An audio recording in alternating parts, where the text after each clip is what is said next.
Vítajte pri počúvaní podcastu Slovenskej komory daňových poradcov. V najnovšom 6. vydaní z 12. februára sme pre vás opäť pripravili viaceré zaujímavé informácie. Prajeme príjemné, no najmä užitočné počúvanie. Téma: Zbierka zákonov Slovenskej republiky. Ministerstvo práce zverejnilo oznámenie o nových sumách základnej náhrady za používanie motorových vozidiel pri pracovných cestách. Po novom bude platiť suma 8 centov pre dvojkolesové vozidlá, trojkolesové vozidlá a štvorkolky a 281 000 eur pre osobné vozidlá. Tieto sumy sa uplatňujú od 1. marca 2025. Téma: Národná rada Slovenskej republiky. Parlament schválil vládny návrh stavebného zákona. S účinnosťou od 15. marca 2025 sa vypúšťajú zmeny a doplnenia zákona o miestnych daniach a miestnom poplatku za komunálne odpady a drobné stavebné odpady, o miestnom poplatku za rozvoj a zákon o dani z príjmov, ktorých účinnosť bola zákonom o zmene a doplnení niektorých zákonov v súvislosti s reformou stavebnej legislatívy, ustanovená od 1. apríla 2025. Zároveň sa schváleným stavebným zákonom novelizuje aj zákon o dani z príjmov s účinnosťou od 15. marca a 1. apríla 2025. Upravuje sa aj zákon o dani z finančných transakcií s účinnosťou od 15. marca 2025, s účinnosťou od 1. apríla 2025 zákon o DPH, zákon o miestnych daniach a miestnom poplatku za komunálne odpady a drobné stavebné odpady a zákon o miestnom poplatku za rozvoj. Téma: Vláda Slovenskej republiky. Vláda schválila novelu zákona o automatickej výmene informácií o finančných účtoch na účely správy daní.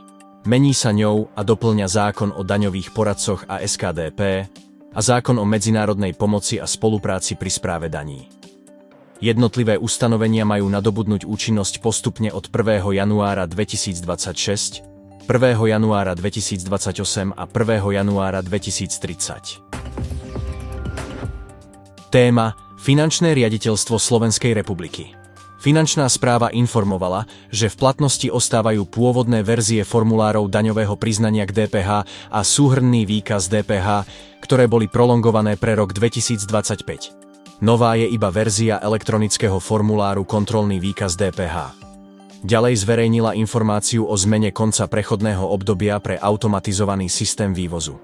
Publikovala tiež informáciu k zmenám v uplatňovaní daňového bonusu na vyživované dieťa platné od 1. januára 2025. Na portáli finančnej správy bol tiež zverejnený metodický pokyn k minimálnej dani právnickej osoby podľa paragrafu 46b zákona o dani z príjmov.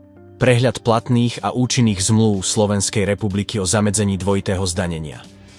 Informácia o podpísaní zmluvy medzi Slovenskou republikou a Kyrgyzskou republikou o zamedzení dvojitého zdanenia v oblasti dane z príjmov a zabránení daňovému úniku a vyhýbaniu sa daňovým povinnostiam.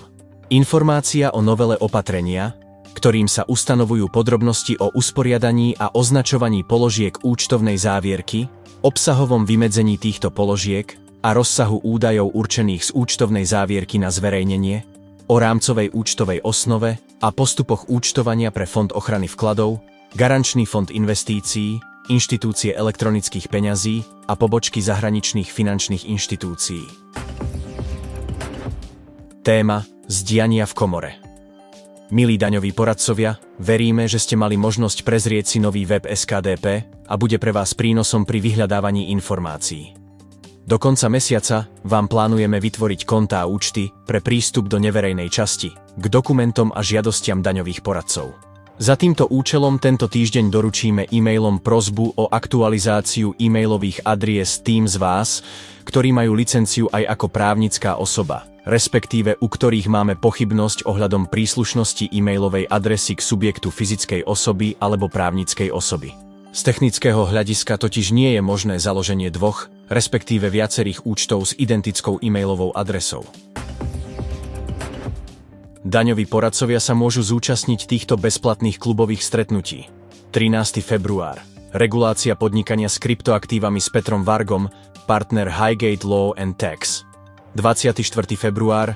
Novela zákona o daní z motorových vozidiel s Martinom Valentom z Finančného riaditeľstva Slovenskej republiky. Téma: Vzdelávanie. Od 31. decembra 2023 je účinný zákon o dorovnávacej dani, ktorý je svojou povahou a znením značne komplikovaný a z neho plynúce povinnosti sú pre daňové subjekty vo viacerých aspektoch zložité. Daňové subjekty však musia aplikovať ustanovenia tohto zákona už za zdaňovacie obdobie roka 2024. Cieľom školenia je poskytnúť základný právny rámec zákona o dorovnávacej dani, poukázať na povinnosti, ktoré daňovým subjektom z neho vyplývajú a zamerať sa na jeho aplikáciu v praxi.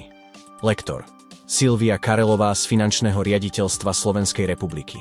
Chcete vyniknúť a zaradiť sa medzi odborníkov vo svete daní? S naším cyklom seminárov to zvládnete. Získate prehľad vo všetkých témach a oblastiach vyžadovaných na skúškach daňových poradcov. Lektormi sú najmä zamestnanci Ministerstva financií Slovenskej republiky, Finančného riaditeľstva Slovenskej republiky a členovia SKDP, ktorí spolupracujú aj na zostavovaní skúšobných otázok. Cyklus seminárov slúži ako komplexná príprava ku skúškam daňových poradcov. Semináre nie sú určené pre začiatočníkov. Vzhľadom na aktuálnosť a zložitosť témy daň z finančných transakcií zaraďujeme do ponuky nahrávku zo seminára z 3. februára 2025. Vypočujte si názory odborníkov z Ministerstva financií Slovenskej republiky Toška Berana a Ildiko Virágovej-Milkovičovej, ktorí sa podieľali na tvorbe tohto zákona, aj ich odpovede na sporné ustanovenia a problematické praktické otázky týkajúce sa aplikácie predpisu. Registračné formuláre nájdete na webovej stránke Akadémie daňových poradcov. Kompletného spravodajcu nájdete na webovej stránke SKDP. Veríme, že si náš podcast pustíte aj opäť o týždeň.